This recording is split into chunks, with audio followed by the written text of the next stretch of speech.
Hello dear students, कैसे हैं आप लोग। तो कल हमने जाना माइक्रो टीचिंग के बारे में और उससे संबंधित जो स्किल हैं, जैसे कि डी एलन के द्वारा 14 दी गई हैं, पी के पासी के द्वारा 13 स्किल दी गई हैं और हमने कुछ सेलेक्ट किए हैं जिनकी हम प्रैक्टिस करेंगे।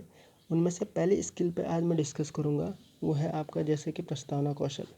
तो आप इस पर ध्यान से बने रहिए, ध्यान से देखिए। तो शुरू करते हैं प्रस्तावना कौशल यानी कि इंट्रोडक्टरी स्किल।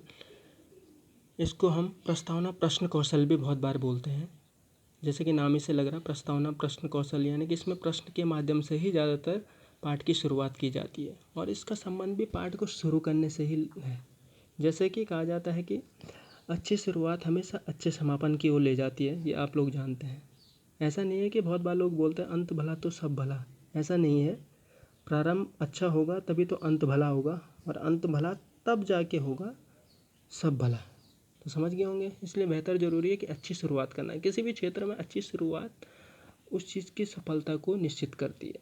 तो ध्यान से देखिए, इसमें हम छात्र के पूर्व ज्ञान की ही चेक करते हैं, पूर्व ज्ञान को, और उसको ध्यान में रखते हैं, उसको नवीन ज्ञान की तरफ जोड़ते हैं। यहाँ पे नॉन टू अननोन जो शिक्षण सूत्र है उस पर आधारित ये पूरा कौशल होता है। जो क्वेश्चन होते हैं हमारे वो नॉन से अननोन की ओर जाते हैं, यानी कि छात्र को जो पूर्व ज्ञान है, जो वो संबंधित ज्ञान रखता है अभी तक, उसके बारे में उसकी जानकारी ली जाती है और तब जाके उसको नवीन ज्ञान की तरफ ले जाया जाता है। इससे होता ये है कि अचानक जो छात्र के सामने नए ज्ञान से जो कठिनाइयाँ आती हैं वो दूर हो जाती हैं। एकदम जैसे कोई भी समस्या जब बच्चे के सामने नहीं आती है तो वो एकदम घबरा जाता है। तो धीरे धीरे हम पुराने ज्ञान से उसको नए ज्ञान की ओर ले जाते हैं तो उसकी वो समस्या दूर हो जाती है। तो इस कौशल का यही उद्देश्य है, छात्र को मेंटली प्रिपेयर करना कुल मिला के। और बात करेंगे आपकी पूर्व ज्ञान को कैसे चेक करें। तो बहुत सारे मीडियम हो सकते हैं, बहुत सारे तरीके हो सकते हैं। ज़्यादातर जो मेथड यूज़ किया जाता है वो क्वेश्चन पूछ के ही किया जाता है, आस्किंग क्वेश्चन। क्योंकि क्वेश्चन की एक अच्छी विशेषता ये है कि ये बड़े आसान होते हैं तैयार करने भी, और समय कम लगता है पूछने के दौरान, और कक्षा का अनुशासन भी बेहतर बना होता है क्योंकि टीचर का ध्यान बच्चों की तरफ होता है। तो इसलिए, और इनका नेचर है खुद में, प्रश्नों का जो नेचर होता है वो एक ऐसा नेचर है कि छात्र जो ही कक्षा में कोई प्रश्न पुट किया जाता है तो छात्रों के कान खड़े हो जाते हैं, ये आप जानते हैं। बहुत सारी विशेषताएं हैं इनकी, तो इसकी बात करेंगे। प्रश्नों के माध्यम से ही ज़्यादातर पाठ की शुरुआत होती है कक्षा में। अब प्रश्न कैसे होने चाहिए, किस प्रकार के होने चाहिए, कौन कौन सी उनमें विशेषताएं होनी चाहिए, तो इसकी बातें आगे करेंगे हम। सिर्फ प्रश्न पूछना कक्षा को क्या रुचिकर बनाएगा, तो ऐसा भी नहीं है। बहुत बार प्रश्नों के साथ साथ आप TLM यूज कर सकते हैं, यानी कि टीचिंग एड भी यूज कर सकते हैं। बहुत सारे एग्जाम्पल ले सकते हैं, कुछ एक्ट भी आप वहाँ पे कर सकते हैं, कुछ डेमोस्ट्रेट कर सकते हैं, कुछ प्रैक्टिकल करके भी क्वेश्चन पूछे जा सकते हैं। इससे और अधिक प्रभावशाली कक्षा बनेगी, यानी इंट्रोडक्टरी जो है आपका वो और ज़्यादा इफेक्टिव बनेगा। तो अब आगे बात करते हैं प्रस्तावना कौशल की विशेषताएं। तो प्रस्तावना कौशल की विशेषताओं में बात करूँगा मैं। पहली जो विशेषताएं हैं वो to know about the previous knowledge. एक तो वही है कि बच्चे का पूर्व ज्ञान चेक करना, और पूर्व ज्ञान किसी का भी हमें चेक हो गया है तो हमें आसान हो जाता है उसको पढ़ाना, क्योंकि उसकी कमजोरियां हमें सारी पता चल जाती हैं, तो उसको हम उस ढंग से ज्ञान दे सकते हैं। मेंटली प्रिपेयर छात्र हो जाता है, और साथ ही उसके अंदर देखिए to create curiosity for new topic. जो नया टॉपिक हम पढ़ाने जा रहे हैं उसके प्रति वो क्या हो जाता है, जिज्ञासु हो जाता है, क्योंकि इतनी एक्टिविटी टीचर वहाँ पे करता है कि बच्चे के अंदर एक जिज्ञासा पैदा हो जाती है कि आगे क्या होने वाला है। तो वो नए ज्ञान के प्रति उसकी जिज्ञासा जागृत हो जाती है। और पूरी class, to make class interesting, पूरी क्लास में एक रुचिता जग जाती है, कह सकते हैं, उसमें इंटरेस्ट पैदा हो जाता है। तो ये थी कुछ विशेषताएं। अब आगे बढ़ते हैं। अब बात करते हैं यहाँ पे प्रस्तावना कौशल में पूछे जाने वाले प्रश्नों की क्या क्या विशेषताएं होती हैं। जो हम प्रश्न तैयार करेंगे और जो कक्षा में पूछेंगे उनमें क्या क्या विशेषताएं होनी चाहिए, ये बहुत इंपॉर्टेंट चीज़ें हैं, इसको ध्यान से देखिए। Question should be according to mental level of student, यानी कि जिस भी कक्षा के बच्चे को आप पढ़ा रहे हैं, कक्षा 6, 7, 8, 9, 10, उस कक्षा का जो मेंटल लेवल होता है वो उम्र के अकॉर्डिंग आप देख सकते हैं, उस कक्षा का जो मेंटल लेवल होगा उस बच्चे का, उसी के अकॉर्डिंग क्वेश्चन होने चाहिए। ना ही ज़्यादा हार्ड होने चाहिए, ना ही बहुत ही ईजी होने चाहिए, ध्यान देना चाहिए। अगली बात करेंगे, the question should be the based on previous knowledge. ये तो आपको पहले भी बता चुके कि इंट्रोडक्टरी के जो क्वेश्चन होंगे वो प्रीवियस नॉलेज पर आधारित होंगे। Question should have easy language. हाँ, क्वेश्चन जब आप तैयार करेंगे कि तो ध्यान देना कि उनकी जो भाषा हो बहुत ही ईजी हो, सरल हो, सबको समझ में आ जाने वाली हो। प्रश्नों की संख्या कम से कम 4 व अधिकतम 5 होनी चाहिए। तो समझ सकते हैं आप, कम से कम 4 प्रश्नों का निर्माण होना चाहिए और अधिकतम 5 क्वेश्चन इसमें होने चाहिए, इससे अधिक नहीं होने चाहिए। क्योंकि माइक्रो टीचिंग की बात करेंगे तो आपको सिर्फ 5 से और 6 मिनट का ही समय मिलेगा। तो ध्यान देने वाली बात है, इसी के अंतर्गत आपके क्वेश्चन पूछे जाने चाहिए। जो प्रश्न आप तैयार करेंगे उनमें तारतम्यता होनी चाहिए, ठीक है। प्रश्न जिगजैग रूप में होने चाहिए। जिगजैग का मतलब होता है कि जैसे एक क्वेश्चन उसका आंसर आएगा तो उस आंसर से रिलेटेड यहाँ पे क्वेश्चन होना चाहिए,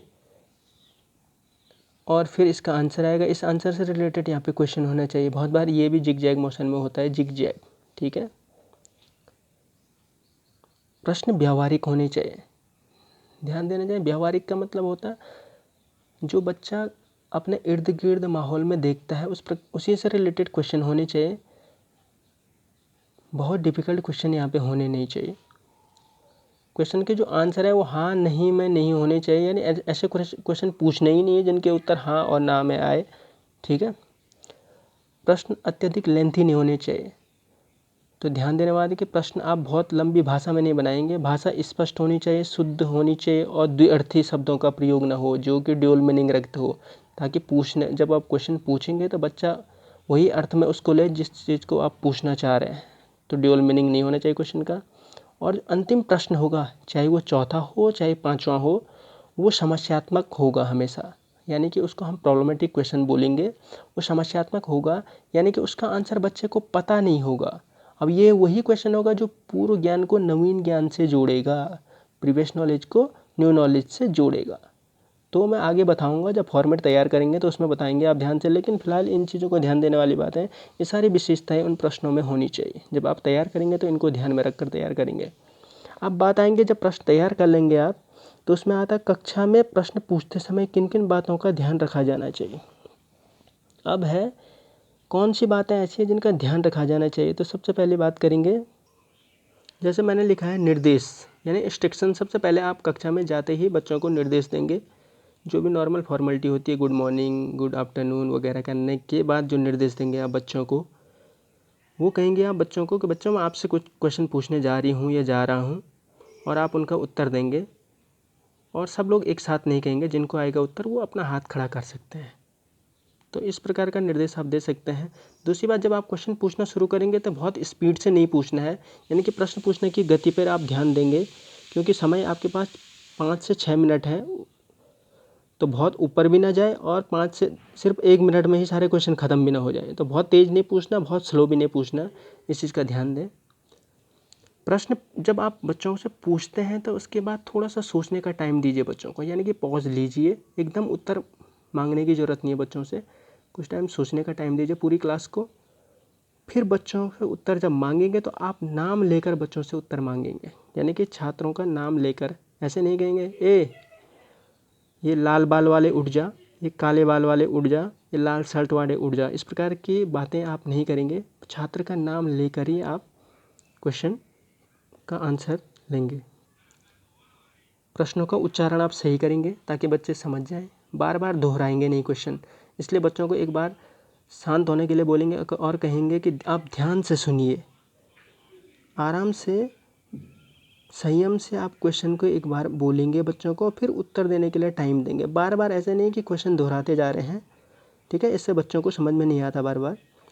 समान वितरण का मतलब है इक्वली डिस्ट्रीब्यूशन इन क्लासरूम। जब क्वेश्चन पूछते हैं तब पूरी कक्षा में पूछते हैं, ऐसा नहीं कि सिर्फ आगे के कुछ बच्चों को पूछा जा रहा है।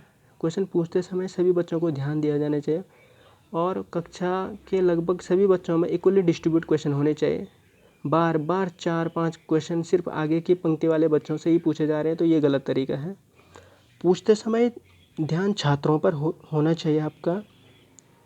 कोई अन्य गतिविधियाँ आप वहाँ पे करेंगे नहीं उस दौरान। ऐसा नहीं कि आप ब्लैक बोर्ड पे लिख रहे हैं और क्वेश्चन पूछ रहे हैं। बहुत बार ऐसा भी होता है कि डेमोस्ट्रेशन के साथ साथ आप क्वेश्चन पूछते हैं, लेकिन क्वेश्चन पूछते समय आपकी नज़र बच्चों पर होनी चाहिए, ध्यान देना ज़रूरी है। सही उत्तर आने पर पुनर्बलन दिया जाना चाहिए। पुनर्बलन का स्तर आप जानते हैं कि क्वेश्चन की कठिनाई पर निर्भर करता है। बहुत डिफ़िकल्ट क्वेश्चन का आंसर दिया तो आप गुड, वेरी गुड क्लैपिंग भी करवा सकते हैं, अन्यथा सिर्फ हाँ गुड सही करके उसको प्रोत्साहित कर सकते हैं। समय को ध्यान में रखकर ही क्वेश्चन पूछें। 5 से 6 मिनट आपके पास है, उस स्तर पे आप पूछें। छात्र उत्तर न दें, अगर जब आप क्वेश्चन पूछते हैं और छात्र उत्तर न दिए तो उत्तर लाने के लिए आप बैकअप क्वेश्चन के रूप में भी कुछ क्वेश्चन पूछते हैं। मैं ध्यान दें, ये प्लान में लिखे नहीं होंगे, ध्यान देना। ये टीचर के अपना कौशल है, वो किस प्रकार उस सिचुएशन को हैंडल करता है।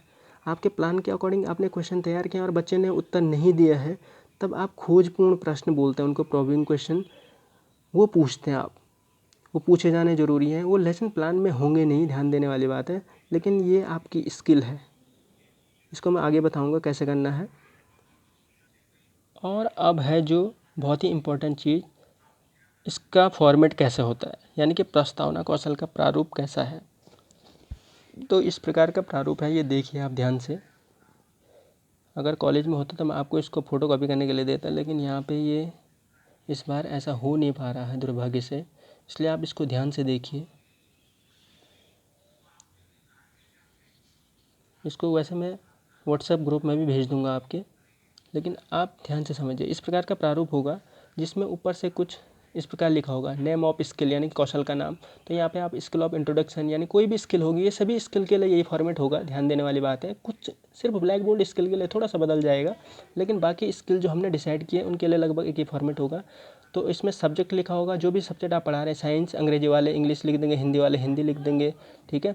क्लास, जो भी क्लास आप जिस क्लास का प्लान बना रहे हैं वहाँ पे यहाँ पे लिखा जाएगा। ड्यूरेशन 6 मिनट है। मैंने कहा था भारतीय परिस्थितियों में जो माइक्रो टीचिंग की साइकिल चलती है वो 36 मिनट की है, जिसमें टीचिंग 6 मिनट की है। टॉपिक जो भी होगा वो आप यहाँ लिखेंगे, ठीक है। तो इसलिए मैंने लिखा नहीं, क्योंकि मैंने ये बनाया नहीं है अभी, सिर्फ फॉर्मेट आपको तैयार किया है। तो यहाँ पे इसके बाद एक लाइन छोड़ देंगे आप, तो यहाँ पे प्रीवियस नॉलेज होगा, यानी पूर्व ज्ञान भी पहले से निर्धारित होगा। तो आप यहाँ पे लिख देते हैं छात्र, मैंने डॉट डॉट डॉट किया, छात्र से संबंधित पूर्व ज्ञान रखते हैं। तो कुछ टॉपिक होगा यहाँ पे, इससे संबंधित वो पूर्व ज्ञान रखते हैं या सामान्य जानकारी रखते हैं, आप कुछ भी लिख सकते हैं। छात्र, सपोज यहाँ पे पुष्प के भाग है बायोलॉजी में, तो आप लिख सकते हैं छात्र पुष्प से संबंधित सामान्य जानकारी रखते हैं या पूर्व ज्ञान रखते हैं, ठीक है। यानी कि आप लिख सकते हैं student have some general idea about flowers, okay, ऐसे लिख सकते हैं आप।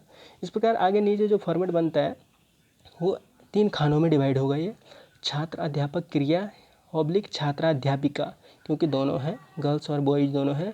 अंग्रेजी में पीपल टीचर एक्टिविटी हो जाएगा। छात्र और छात्रा ऑब्लिक क्रिया स्टूडेंट एक्टिविटी, और ये कंपोनेंट है। आप कह रहे होंगे ये क्या चीज़ है, तो कंपोनेंट की बात करूँ तो हर कौशल से रिलेटेड कुछ कंपोनेंट होते हैं, इनको डिस्कस मैं आगे करूँगा। शायद इस वीडियो में नहीं हो पाएगा, दूसरी वीडियो में मैं करूँगा, और उसमें एक लेसन प्लान बना के भी मैं आपको दिखाऊँगा, तो आप बने रहिए। तो इस प्रकार देखिए मैंने ये क्वेश्चन होंगे।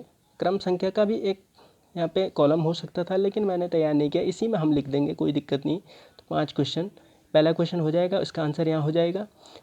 जो आंसर आए उससे रिलेटेड फिर क्वेश्चन तैयार कर लेंगे, यानी कि जिगजैग मोशन में बनाते रहेंगे। और जो 5वां क्वेश्चन होगा वो समस्यात्मक होगा। यहाँ पे हम लिख देंगे, उसका आंसर नहीं लिखेंगे, यहाँ पे लिख देंगे समस्यात्मक प्रश्न, समझ गए। उसके बाद ये क्लोज हो जाएगा टेबल। नीचे से आ जाएगा स्टेटमेंट ऑफ एम, यानी उद्देश्य कथन, ये हो जाएगा।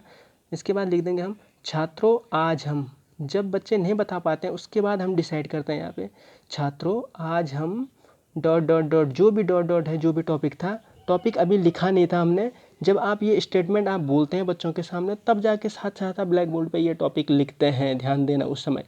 छात्रों आज हम के बारे में, यानी कि छात्रों आज हम पुष्प के भाग के बारे में अध्ययन करेंगे, या कुछ भी बोल सकते हैं आप, पढ़ेंगे या जानेंगे, ठीक है। Student we shall study about, या student we shall today study about parts of flower, okay.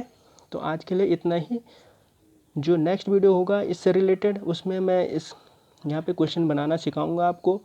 इसको अंग्रेजी वाले और साइंस वाले दोनों के लिए ये बहुत यूजफुल है। और ध्यान देने वाली बात है, इसमें जो घटक है इसके लिए अलग से टेबल बनेगी, इसको भी मैं बना के दिखाऊंगा। तो आप बने रहिए। Thank you.